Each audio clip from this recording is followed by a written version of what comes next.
Hello friends, I am Nilima. Welcome to NJ classes. Our today's topic is sets. Collection of a particular type of objects is known as set, such as bunch of keys, flock of birds, collection of numbers, etc. Here n equals 1, 2, 3 and so on is a set of natural number. A is set of alphabets A, B, C, D.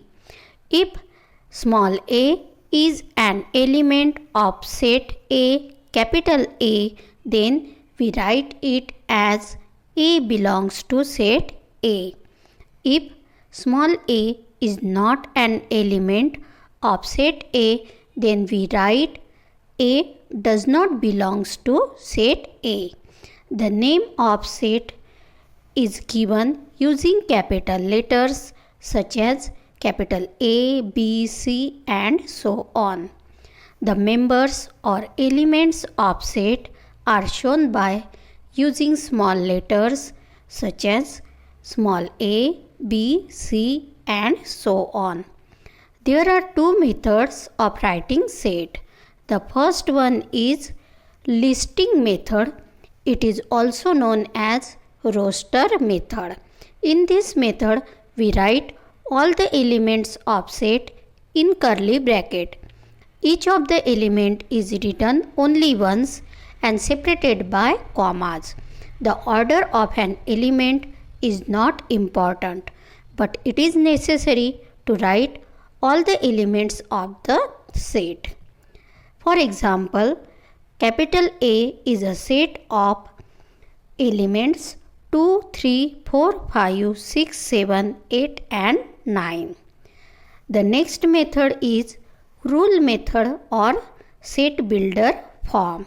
Here write the general element using variable followed by a vertical line or colon and write the property of the variable such that here capital A is a set of all x such that x is a natural number between 1 and 10. These are two methods of writing sets. Now let's see different types of sets. The first one is singleton set.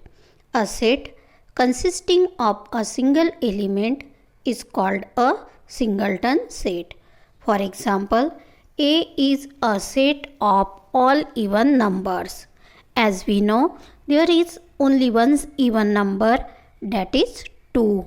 So, this set have only one element 2. This is a singleton set.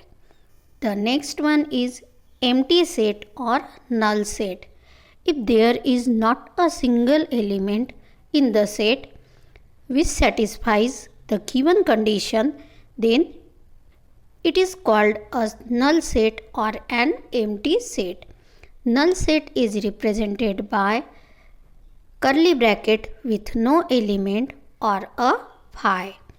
Here example is B is a set of all x such that x is a natural number between 2 and 3. As we know, there is no natural number between 2 and 3. So there is no element in this set.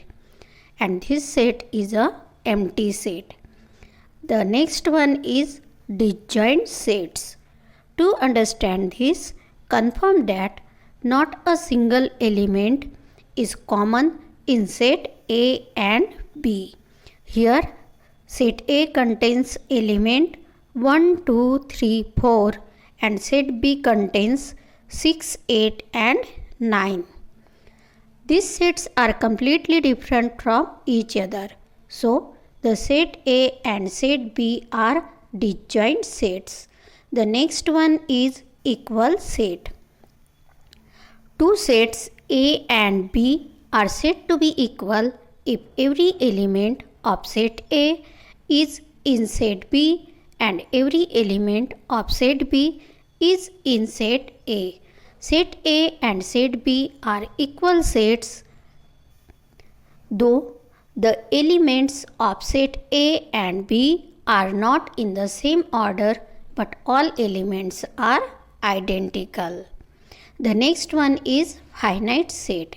If a set is a null set or number of elements are limited and countable, then it is called as finite set. For example, C is a set of all P such that P is a number from 1 to 22 divisible by 4. Here C contains element 4, 8, 12, 16 and 20. These elements are finite and countable. So this is finite set. The next one is infinite set. If number of elements in a set is unlimited and uncountable, then the set is called infinite set. For example, set of natural numbers. Here capital N shows set of natural number 1, 2, 3 and so on. Now let's see what is Venn diagram. British logician John Venn was the first to use closed figure to represent sets. Such representations are called Venn diagrams. Venn diagrams are very useful in order to understand and illustrate the relationship among sets. To solve the examples based on the sets, let us understand the use of Venn diagram from this example. Here, set A contains element 1, 2, 3, 4 and 5. Set A is shown in Venn diagram. If B is a set of element 1, 2, 3, 4, 5, 6, 7, 8 and 9. Here, if A and B are two given sets and every element of set A is also an element of set B, then A is subset of set B. Think of a bigger set which will accommodate all the given sets under consideration, which is in general known as universal set, so that the sets under consideration are the subsets of this universal set. Generally, universal set is denoted by U, and in Venn diagram it is represented by a rectangle. Here the elements of universal set are 1, 2, 3, 4, 5, 6, 7, 8, 9 and 10. As A and B are two given sets, then the set of all elements of set A and set B is called the union of two sets. It is represented as A union B equals 1, 2, 3, 4, 5, 6 and 8. The set of all common elements of A and B is called the intersection of set A and B.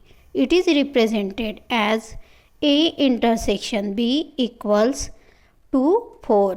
Here common elements of A and B are 2 and 4. U is an universal set. If A is subset of U, then the set of all elements in U which are not in set A is called the complement of set A. So here A complement equals U minus A equals 6, 7, 8, 9, 10. Similarly, B complement equals U minus B equals 1, 3, 5, 7 and 10. Next one is difference of set. Now A minus B gives elements which are not common in A and B, that is 1, 3 and 5. The next one is B minus A, which gives element which are only in B, that is 6 and 8. The next one is number of elements. Number of elements in set A is denoted as n of A. Here A contains 5 elements 1, 2, 3, 4 and 5. So n of A equals 5. B contains 2, 4, 6, 8, that is 4 elements. So n of B equals 4. Similarly, A union B contains 7 elements. So n of A union B equals 7. This is the study of sets. Friends, I hope you like this video. Please share with your friends and subscribe my YouTube channel. Don't forget to press bell icon. Thank you.